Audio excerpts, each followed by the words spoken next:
Assalamu alaikum warahmatullahi wabarakatuh. This is Prakson Aki from DX3 Media, the best presenter in UAE. Nga tuwano press conference nga tuzobakakasa twaze tumazeeko ate nga tugenda kwongera okuddamu ebibuuzo bye mbadde mutubuuzaamu comment section about Selecta Ryan agenda performing ate lwaki yasazeewo okujja okuperforming e Dubai ate na byanjawulo ki bye tugenda okuleeta mu Dubai during nga bwe twasazeewo okulonda olunaku olumu mu wiiki ate nga lwa Friday nga before sinagenda wala nnyo ngenda kwongera okwanjula cabinet yange buli omu introducingeko mwongere omumanya ate nga akola ngaani cause kuno nnako ba artists live along Selecta Ryan nnako ba artists ate nnako ba tiktoker I have a presenter from Ska TV. Yeah, first of all I'm going to start from this side by introducing himself, then we go further. Yeah.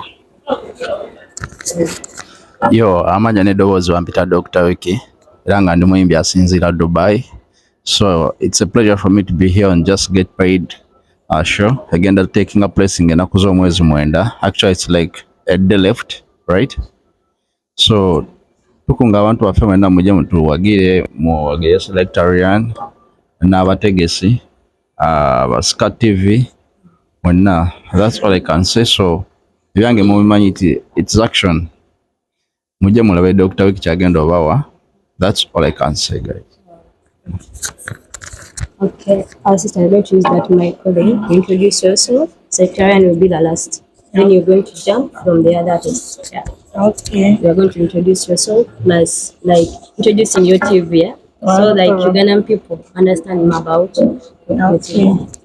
Ebusiafua yesawa hase on the 9th program tonight waha. Someone name Modofoba Sweet Love by name presenting Ska TV.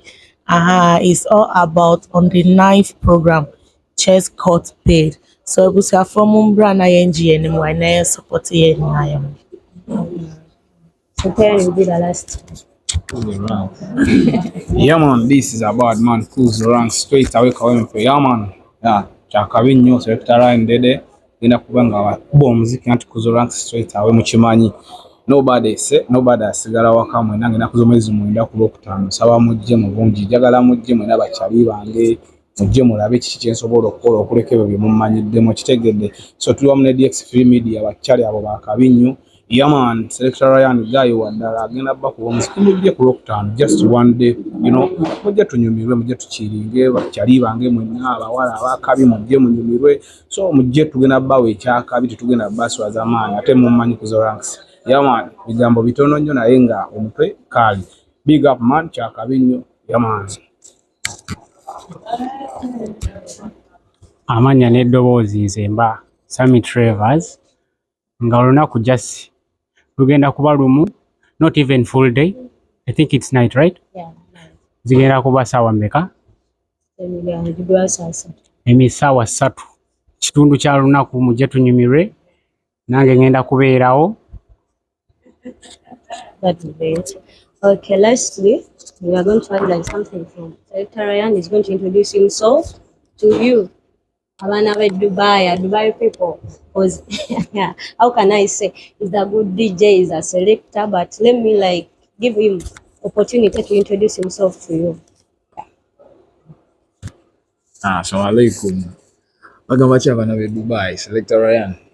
Touching down to the Dubai.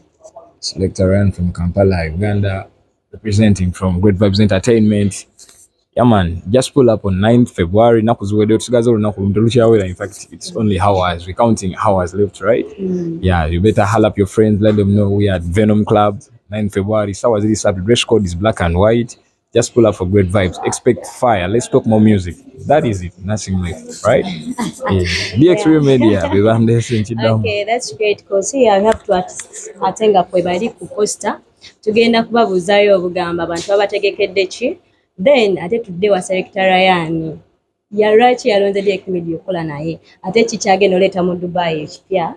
But I'm going to mix English with Uganda because we have some Ghanaians and some nationalities. For example, like we have Nigerians, like that. We are going to mix. We're not turning off the ranks. Kuzo Ranks muyimbi waffe tumulabyeko straight away mu Kampala ayimbyeko ne ba Abdumulasi bayimbi bangi yalidi naye nga tugenda mugamba ki ekyamusikiriza n'agamba kankole direct media tusobole okubakuba omuziki. Kuzo Ranks olunaku lw'abantu bategekedde kikozi tukulaba okuba freestyle okuba dancehall music kati abantu ogenda baleeterako kintu kyekipya kyogenda oleetako. This is a new year tusuubira ekintu ekipya mu industry ya Dubai. So nzenzo okugamba just banja batandabangako kiki kyensobola kukola right naye nga baliyo beesunga kiki kyensobola okukola so just no bajje Friday bagenda laba kiki kyenina because ngenda bawa performance esinga okubeera eyakabi you know nina talent nungi nina vibe eyakabi nina performance you know but some people ngowuli oyagala kulaba who is Kuzo Ranks just come here then you see what I have you know I'm going to give what I have, everything, you know. Massively. Big up Mr. Man. This is the bad man Kuzo Ranks. Kwanjula kate on my left side. Tulabe Dr. Wiki abantu abategekedde because this guy has many songs that like ziringa like 40 naye abantu abategekedde kyekipya because always tumulaba performinga wano aperforminzeko wano akoze concert si wano ate n'ensonga naye twagala okumanya lwaki yalonzeewo direct media kubanga alina music omulungi always alina ennyimba mu luzungu ne mu luganda ate nga mumumanyi akikolera ddala ate nga n'ennaku zo mu Ngokutano alinayo concert naye ate nadecidinga nagamba kankole direct media. Dr. Wiki abantu basuubira kyekipya kyogenda obbalaga because always tukulabye performinga support. Ekisooka kyengenda sooka obagamba Dr. Wiki na proposing music namuwasa wange nakola proposal kati ku Friday ngenda kola introduction ku Friday okwanjula then mu Ngokutano yegenda obeera embaga ekitegeera so that is it kakati nga bwe mbagambye nze nze nafumbirwa muziki so expect everything new buli kimu zigenda beera okay good music new music as you know me according to my music lyrical maturity everything is gonna be a vibe. Yeah, those were the artists from Uganda bagenda kujja bakikubira eddala ndowooza mwabalabyeko ne ku poster lastly so you're going to tell us where the event is going to be. You understand? That's you're gonna call like Ghanaians to come to be around. Okay. Yeah. Just use your language. Don't use English. But I want to say it in your language, right? Okay. Ebusuafo someone ka samu nim Seka TV. Say a Seka TV, someone samu tiase ba entertainment program. Then our person would see a Seka TV na obenya. Enti on the 9th February, me say echinechi ya wade class ade kran chiewe enti mu dem bra free entry o tnefi den wo dera wo hifa Sharjah Abu Dhabi African venue 9 hotel dera haya intimate nefi free then I was happy ebusiafre o dey me oni mama ka asem chiro ko day today a wo benya top white maybe 10 dirham pe now I pay khaki trouser be black and a skirt be a share just black and white and deserve a table black and white and deserve a table what na efie mu ye den ebusiafo mu mbra na yenji en Friday a dey achi awie intimate na efie free mu mbra na ye na ye fa odoboard na yeji en African Venue Club 9 Hotel. Okay. Like Secretary, and we have like 3 questions upon you. Then Questions for me? yeah, 3 questions for him, not you.